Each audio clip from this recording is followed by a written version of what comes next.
XIII en el despacho del ministro. Con la creciente mejoría afloraba en mí la necesidad de estar en movimiento y con una ocupación. Al cabo de tanto tiempo, superados los años difíciles de lucha, recuperaba el interés por los quehaceres que colman la vida útil del hombre normal en el mundo. Era indiscutible que había perdido excelentes oportunidades en la tierra, que mi camino estaba jalonado por muchos fracasos.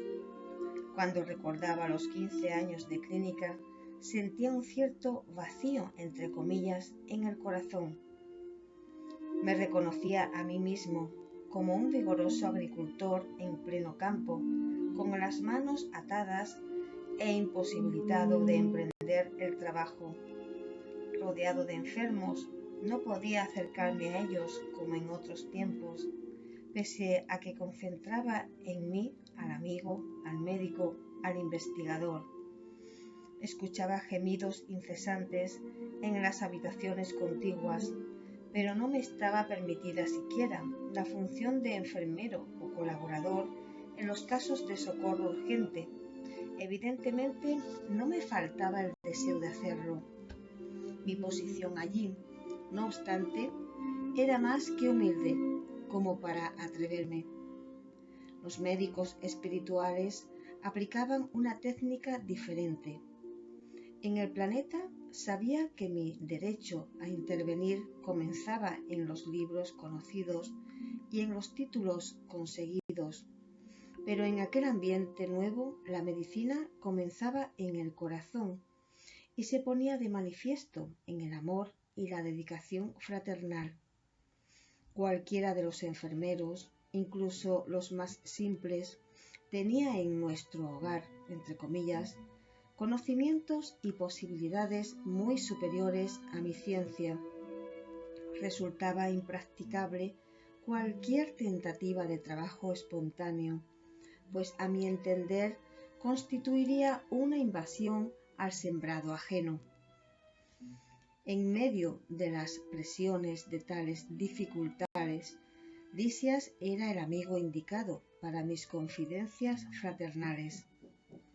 Cuando lo consulté al respecto me informó: ¿por qué no le solicitas socorro a Clarencio? Seguro que te atenderá. Pídele consejos. Siempre pregunta por ti. Hará lo imposible a tu favor. Me animó una gran esperanza. Iría a consultar al ministro del Auxilio. Cuando di comienzo a los preparativos, me informaron que el generoso benefactor recién podría atenderme a la mañana siguiente en su despacho privado. Aguardaría con ansiedad el momento oportuno.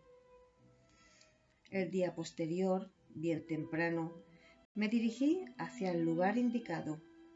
¿Cuál no fue mi sorpresa cuando comprobé que había 3 personas esperando a Clarencio en similares circunstancias? El devoto ministro del Auxilio había llegado mucho antes que nosotros y en ese momento atendía asuntos de mayor importancia que la recepción de visitas y pedidos.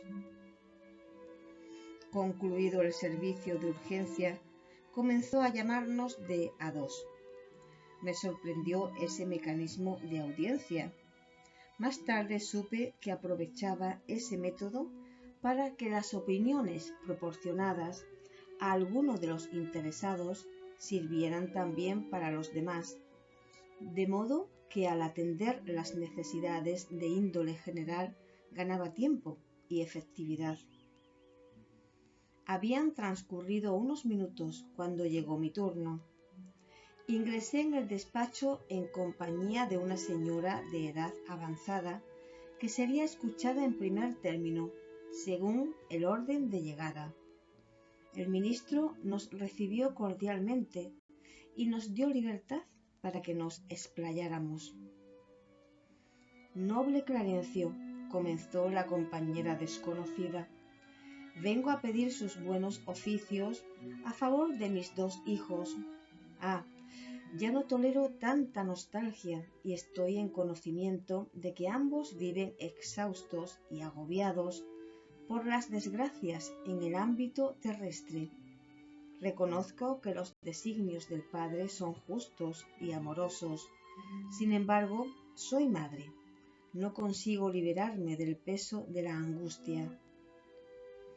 La pobre criatura prorrumpió allí mismo en copioso llanto. El ministro le dirigió una mirada fraternal, aunque conservó intacta su personalidad, al responderle con tono bondadoso. Pero, hermana, si usted reconoce que los designios del Padre son justos y santos, ¿qué puedo hacer yo? Desearía, replicó afligida, que me concediera los medios para que yo misma los protegiera en las regiones del globo.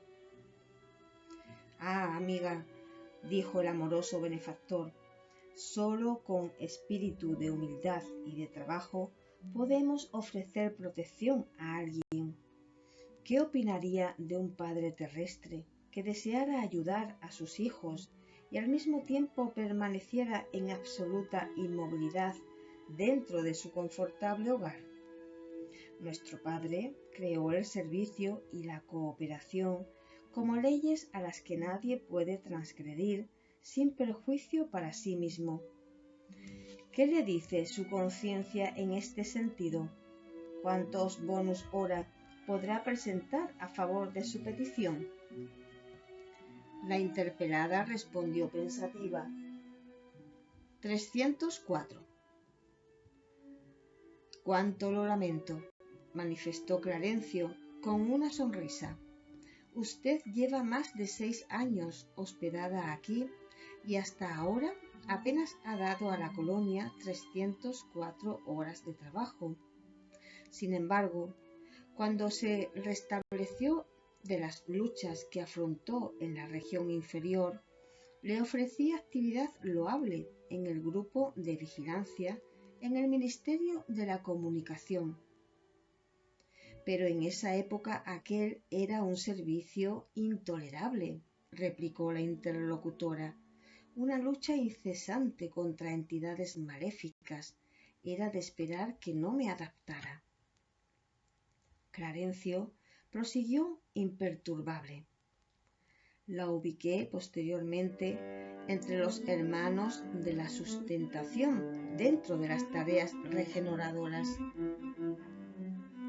Peor todavía, exclamó la señora. Aquellos departamentos están repletos de personas inmundas, insultos, indecencias, miseria.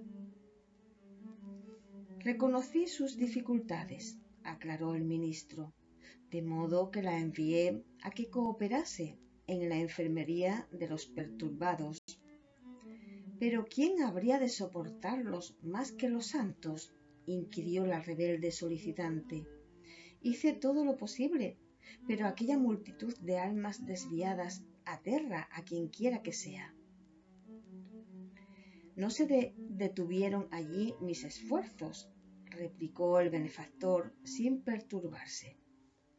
La coloqué en los gabinetes de investigaciones y pesquisas del Ministerio del Esclarecimiento y aun así, tal vez contrariada por mis decisiones, la hermana se retiró deliberadamente a los campos de reposo. También era imposible continuar allí, dijo la impertinente. Solo hallé experiencias agobiantes, fluidos extraños, jefes antipáticos.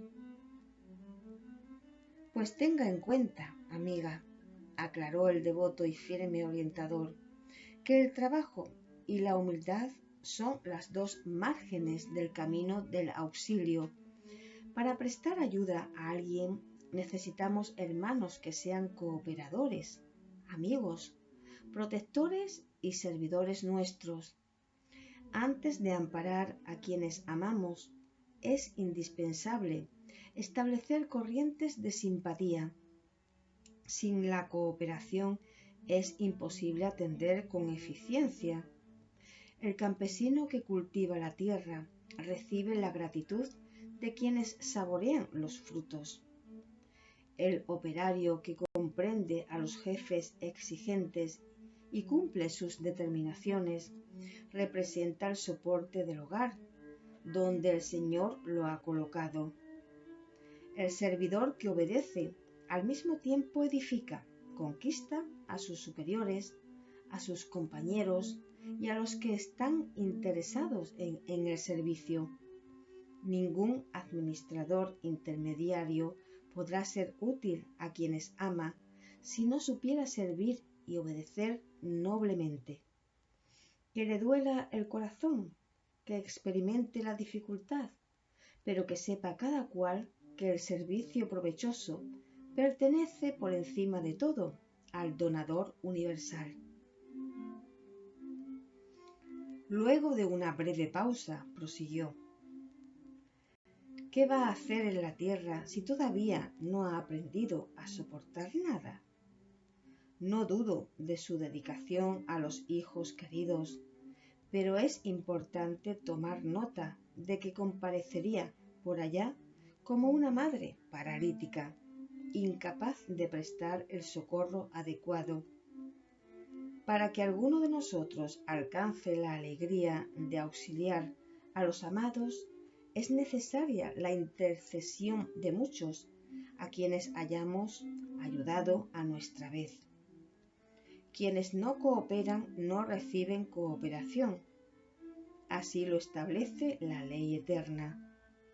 Y si usted, hermana, no ha reunido nada suyo para ofrecer, es legítimo que busque la contribución amorosa de los otros.